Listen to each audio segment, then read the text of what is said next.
Found out my mom killed my grandparents 20 years ago for their money. She went to prison. I'm still trying to pick up the pieces. If you enjoy these crazy stories, don't forget to hit that like button and subscribe for more. And hey, if you didn't like it, go ahead and hit dislike. I won't hold it against you. Let's get in it. Let's get into it. I'm 35 years old, living in a modest apartment in the suburbs, working a job that's far from my dream career but pays the bills. For most of my life, I believed I came from a relatively normal, if slightly dysfunctional, family. Slightly dysfunctional felt like an understatement sometimes, but compared to what I know now, it was idyllic. My parents divorced when I was 7, a messy affair filled with shouting matches and slammed doors that I still remember vividly. I ended up growing up primarily with my mom, Sarah, a nurse who worked double shifts and always seemed perpetually exhausted. The divorce left scars on both of us, I think a kind of unspoken tension that always hung in the air. My grandparents, Richard and Eleanor, lived a few hours away in a quaint little town that seemed frozen in time. Visiting them was like stepping into a different world, a world of calm and unconditional love. Their house, a cozy 2-story with a sprawling garden, was my sanctuary. They were the quintessential grandparents, warm, loving, and always there with a hug, a cookie, or a word of encouragement. Their presence was a stark contrast to the often chaotic environment at home. Summers were spent at their place, filled with the smell of freshly cut grass and the sound of crickets chirping at night. I always felt a special connection with them, a bond that transcended the typical grandparent-grandchild relationship. They were my safe haven, the people I could always count on no matter what. I could tell them anything, share my fears and dreams, and they would listen without judgment, offering advice and support. My mom had her issues, a cocktail of stress, resentment, and what I now recognize as undiagnosed depression. But my grandparents were a constant source of stability and love, a beacon of light in an otherwise turbulent childhood. They were the anchor that kept me grounded, the reassurance that somewhere there was a place where I belonged, completely and unconditionally. They filled a void in my life that I didn't even realize was there until they were gone. I remember thinking, even as a kid, how different it would be with them. They were the calm to my life's constant storm. Looking back, I should have cherished my time with them. My grandparents, Richard and Eleanor, were the kind of people who made you feel instantly at home, like you'd known them your entire life. There was an aura of warmth and acceptance that radiated from them. Richard, a retired engineer, was a quiet, thoughtful man with a dry sense of humor that often caught you off guard. He wasn't one for grand gestures, but his love was evident in the small, everyday things he did. He had a workshop in the garage, a cluttered space filled with tools, wires, and half-finished projects that was his personal domain. He'd spend hours there tinkering with old radios, building wooden toys for me when I was a kid, and fixing anything that broke around the house. One of my fondest memories is sitting beside him on a worn wooden stool, watching his hands, gnarled with age but still steady and precise, work with practiced ease. He'd explain how things worked, breaking down complex concepts into simple terms that even a child could understand. He had this patient way of teaching, a quiet persistence that made even the most complex things seem understandable and fascinating. It wasn't just about the radios or the toys. It was about the time spent together, the unspoken connection, the feeling of being valued and understood.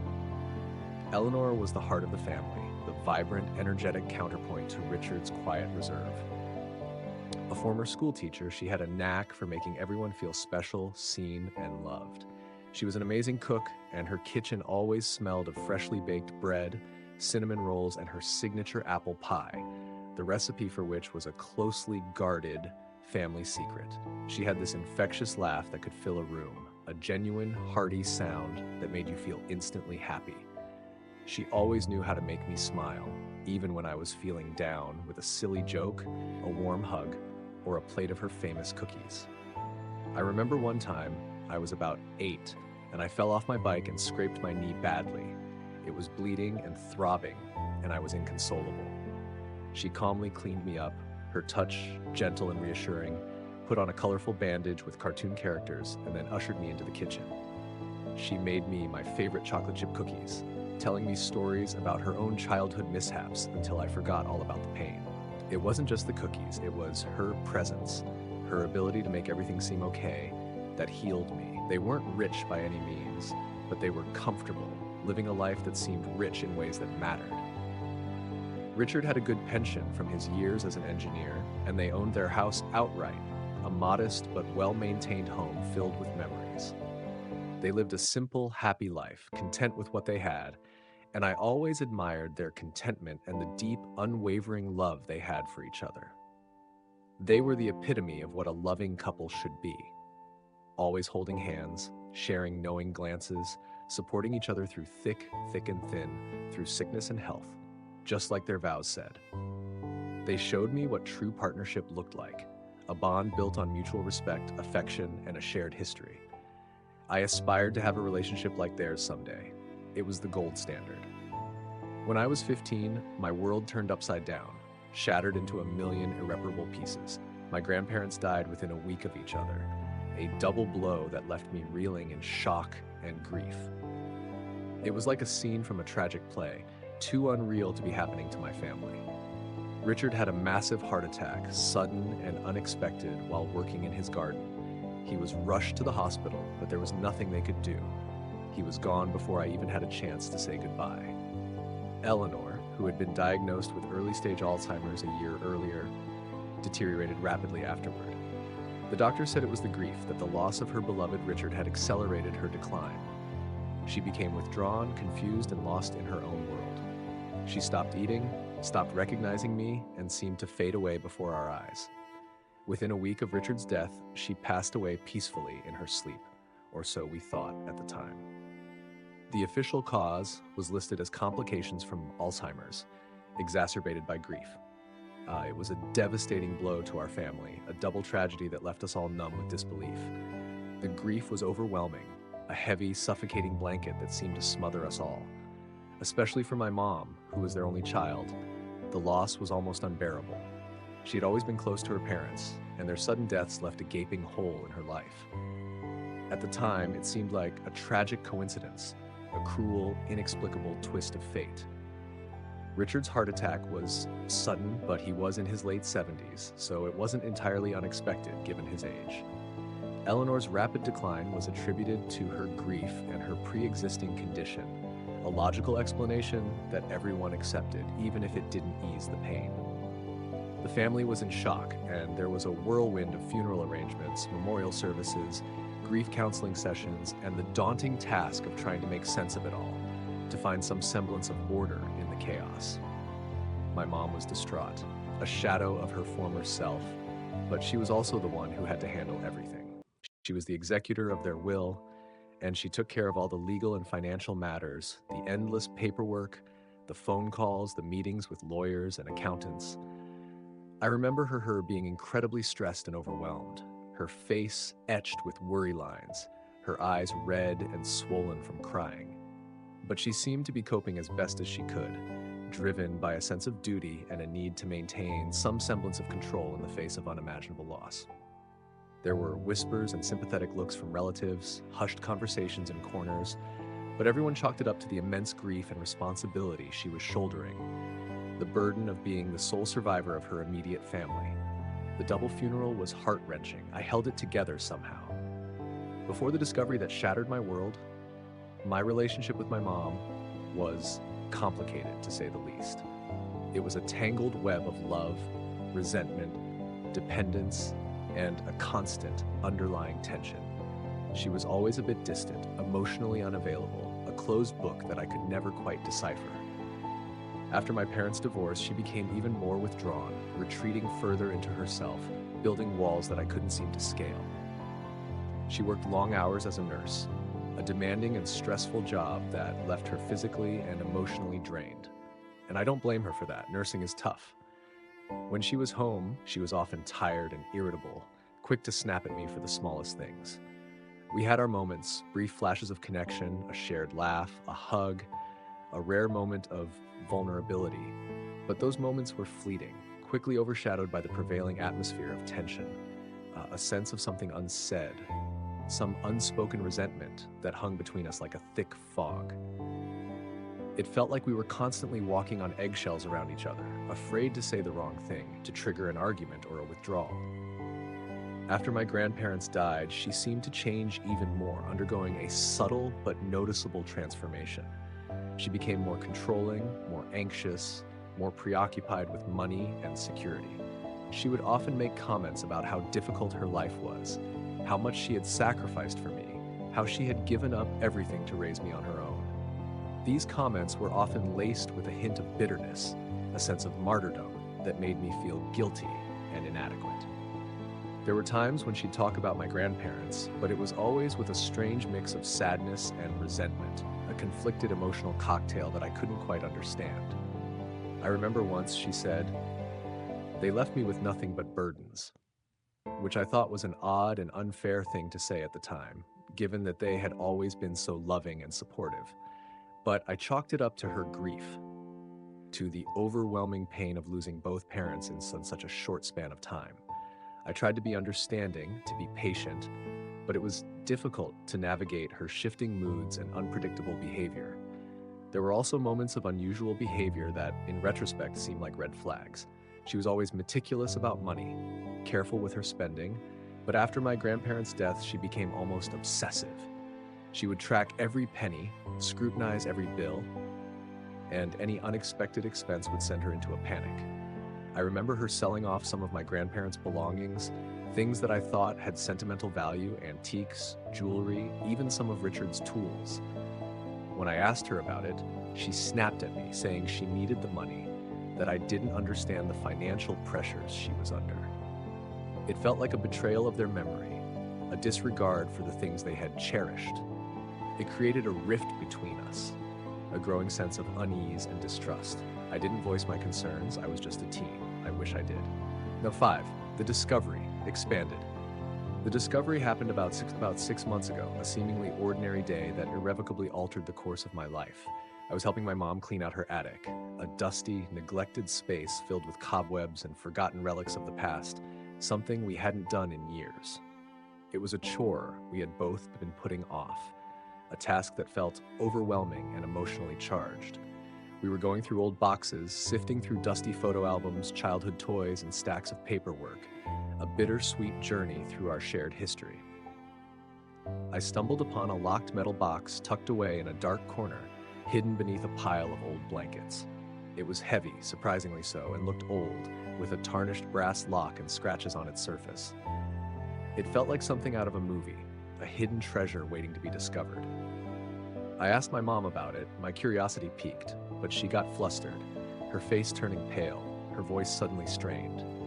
She dismissed it quickly, saying it was just old junk, unimportant documents, and that we should leave it alone, focus on the other boxes. But my curiosity was piqued, a nagging feeling that something was amiss. Something about her reaction, her sudden defensiveness, told me there was more to it than she was letting on.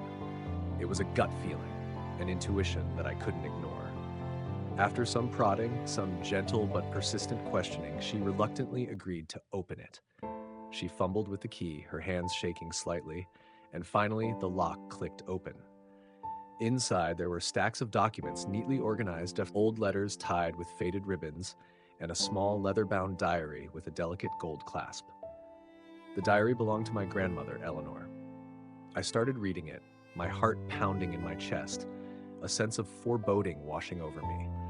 At first, it was just ordinary entries about daily life, her gardening, her visits with friends, her thoughts on the books she was reading. It was like stepping back in time, hearing her voice again, a bittersweet reminder of her warmth and wit. But then the entries became darker, more anxious, more filled with a sense of unease.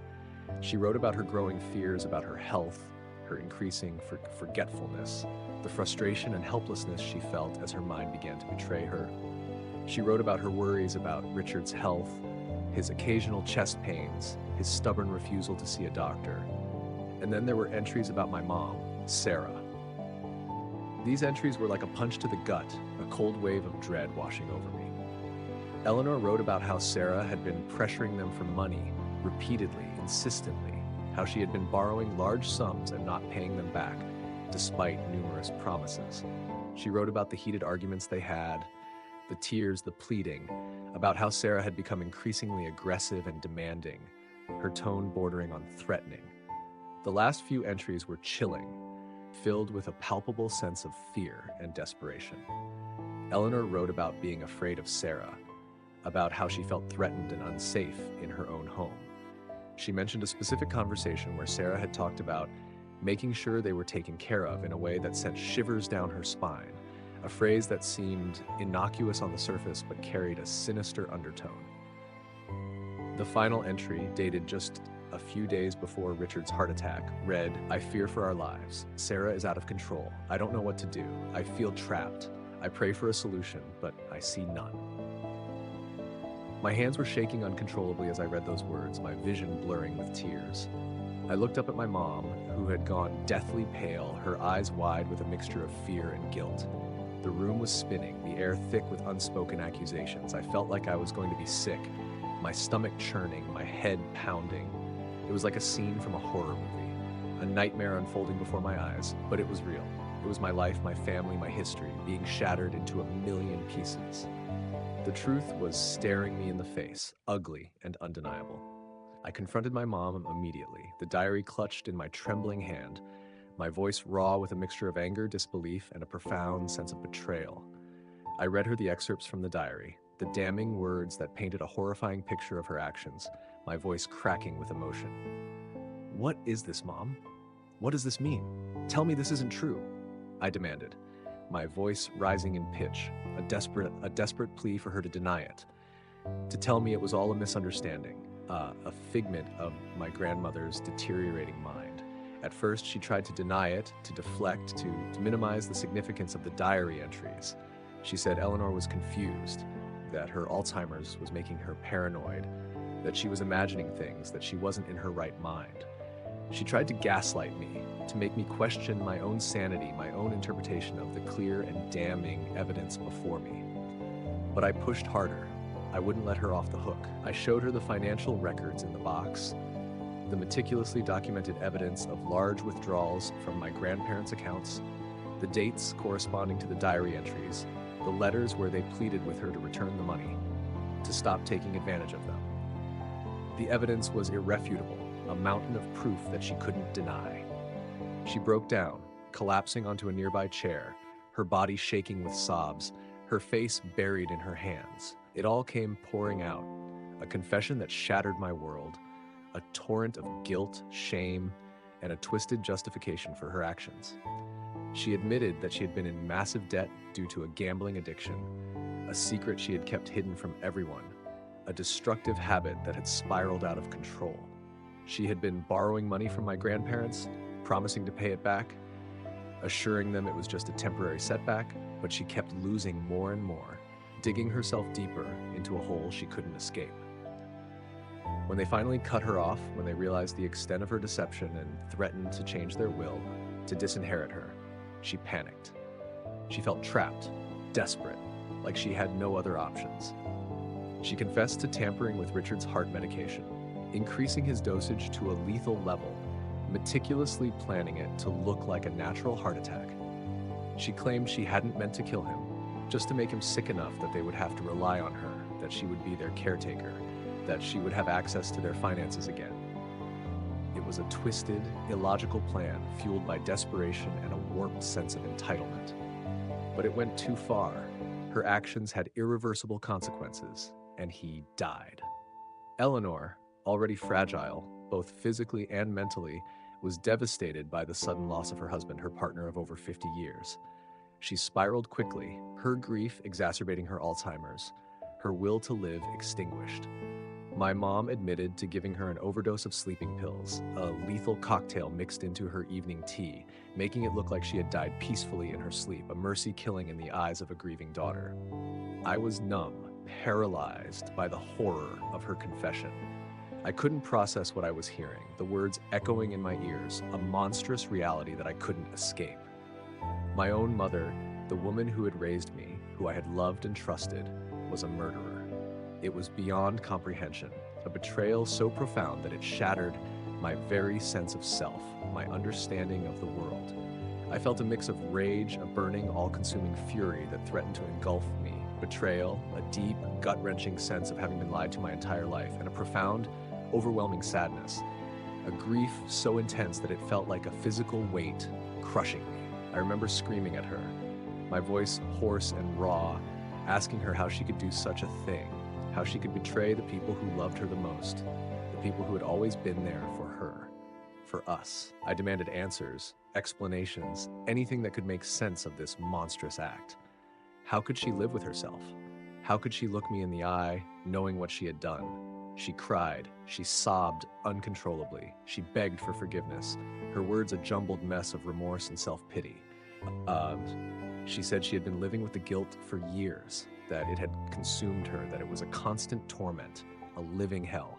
She said she had wanted to tell me so many times, to confess, to unburden herself, but she was too afraid, too ashamed, too terrified of the consequences.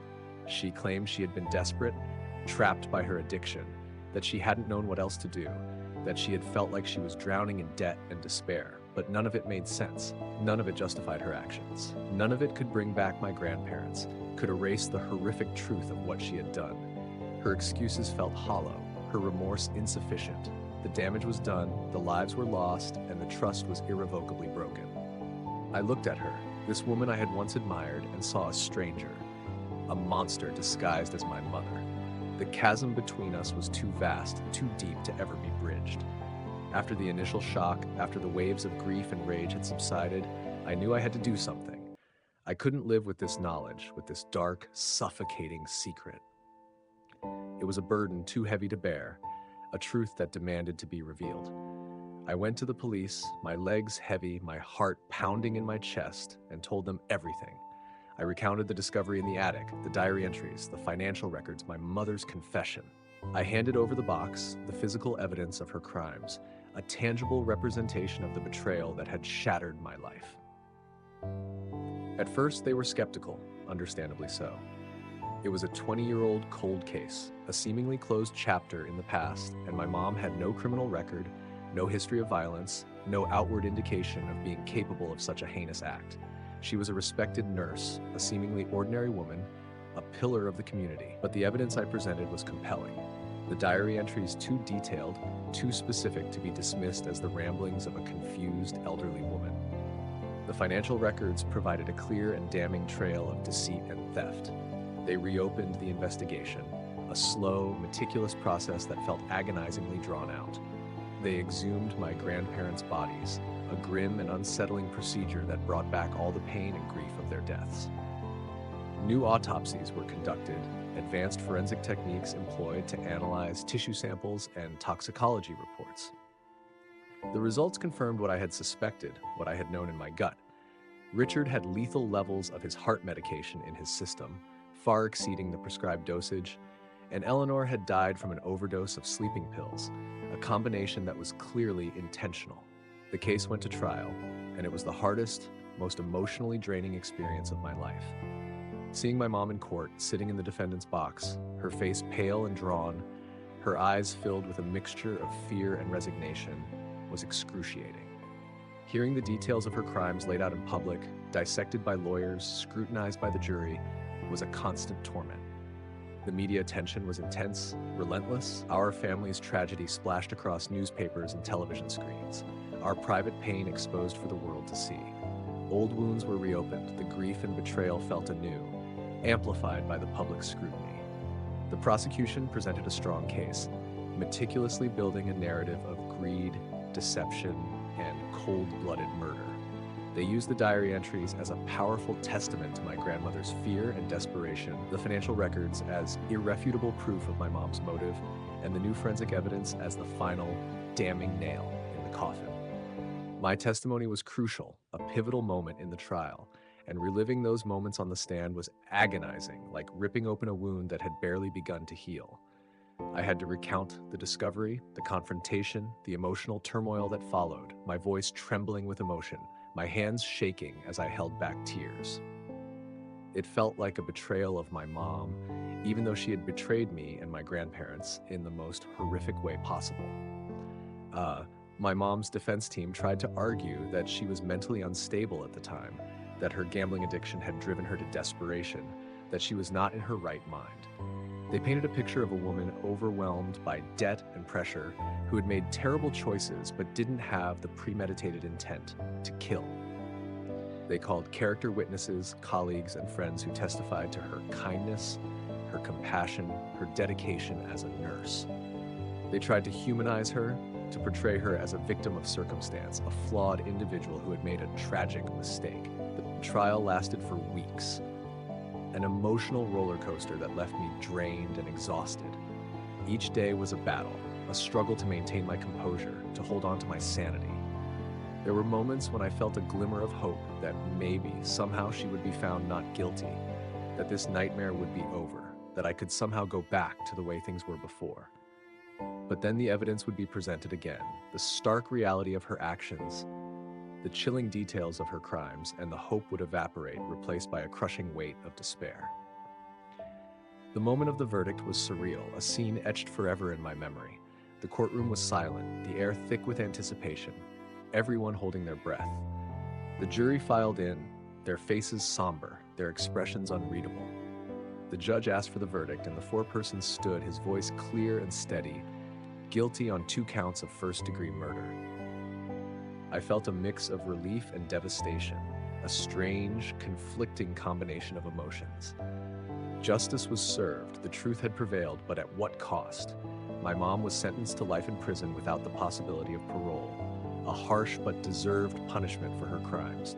A part of me felt a sense of closure, a sense that the nightmare was finally over, but another part was shattered, mourning the loss of my mother, the woman she once was, the family I had lost forever. The courtroom was a blur, the sounds muffled, the faces indistinct. I felt numb, disconnected, like I was watching a movie of someone else's life. The reality of it all was too much to bear. The gavel coming down felt final, too final. It has been a few months now, it might be closer to a year. Time has lost all measure for me. The trial ended, but the emotional turmoil continues. It's a constant battle. My life is irrevocably changed, scarred by this horrific revelation, forever marked by the knowledge that my mother is a murderer. I'm still trying to process everything, to come to terms with the fact that the woman who raised me, who I loved and trusted, was capable of such unspeakable acts. The grief I thought I had dealt with 20 years ago has resurfaced, stronger and more complex than before, intertwined with anger, betrayal, and a profound sense of loss.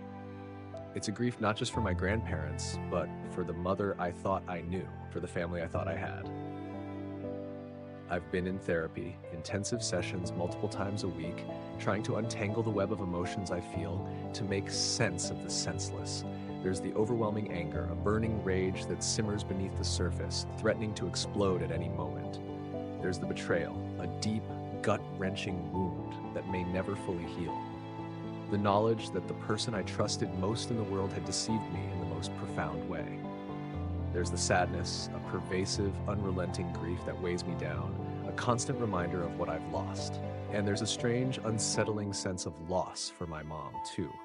A mourning for the relationship we once had, for the person I believed her to be. I grapple with the duality of her being, the conflicting images of my mother as both a loving caregiver and a cold-blooded killer. It's a cognitive dissonance that I may never fully resolve, a paradox that challenges my understanding of human nature. I question every memory, every interaction, every moment we shared, wondering how I could have missed the signs, how I could have been so blind to the darkness that lurked beneath the surface. Was any of it real? Was our relationship built on a foundation of lies? The relationship I had with my mom is shattered, irreparably broken. I haven't spoken to her since the trial. I don't know if I ever can. A part of me yearns to understand, to hear her explanation, to find some semblance of closure. But another part is consumed by anger and hurt, repulsed by her actions, unable to forgive the unforgivable. I grapple with the idea of visiting her in prison, a daunting prospect that fills me with both dread and a strange, morbid curiosity. It's a conflict that I'm not sure I'll ever resolve. I've connected with other relatives, cousins, and aunts who I hadn't seen in years, distant family members who had drifted apart over time. They've been surprisingly supportive, offering a listening ear, a shoulder to cry on, a shared sense of grief and disbelief. But there's also a sense of shared trauma, a collective wound that we're all trying to navigate, a legacy of pain that has been passed down through generations. We talk about my grandparents, sharing memories, reminiscing about their kindness, their generosity, their unwavering love. It's a way of honoring them, of keeping their legacy alive, of ensuring that they are remembered for who they were, not just for how they died. It's a small comfort, but a comfort nonetheless. I've also found solace in online support groups, connecting with people who have experienced similar traumas, individuals who have uncovered dark family secrets, who have been betrayed by those closest to them. It's strangely comforting to know that I'm not alone, that there are others who understand the complex emotions I'm going through, the unique challenges of navigating such a profound betrayal. Sharing my story, hearing theirs, has been a crucial part of my healing process, a reminder that I'm not broken, that my feelings are valid, that there is hope for recovery. The anonymity helps. There are still moments, unpredictable and overwhelming, when the reality of it all hits me like a tidal wave. I'll be doing something mundane, like grocery shopping or driving to work, and suddenly the memory of my grandparents, the image of my mom in court, the weight of her confession will come crashing down on me. It feels like the world is spinning, like I'm suffocating, like I can't breathe. But I'm learning to cope, slowly but surely, to find moments of peace amidst the chaos, to develop strategies for managing the anxiety and the grief. I'm learning to ride the waves of emotion, to acknowledge them without letting them consume me. I've started writing, journaling my thoughts and feelings, pouring my emotions onto the page. It's a form of therapy, a way of processing the trauma, of making sense of the senseless. I write about my grandparents, about the happy memories I have of them, their laughter, their kindness, their unwavering love.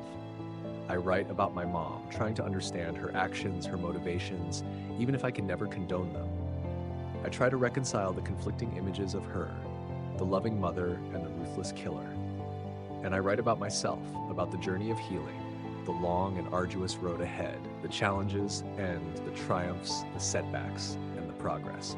I know that this will be a lifelong process, a journey without a clear destination. There will be good days and bad days, moments of clarity and moments of confusion, times when I feel strong and resilient, and times when I feel overwhelmed by despair.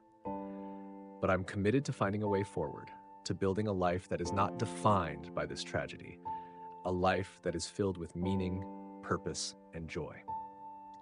I want to honor my grandparents' memory by living a life of honesty, compassion, and love, a life that reflects the values they instilled in me. It's what they would have wanted, and it's what I owe to myself. It's a long road, but I'm determined to walk it one step at a time. If you thought that was crazy, hit that like button and subscribe for more wild stories. And if you didn't quite enjoy it, feel free to hit the dislike. Your feedback means a lot. Drop a comment below and let me know what you think, or share your own experiences. And don't forget to check out my other videos for more insane tales. Thanks for watching, and I'll see you in the next one.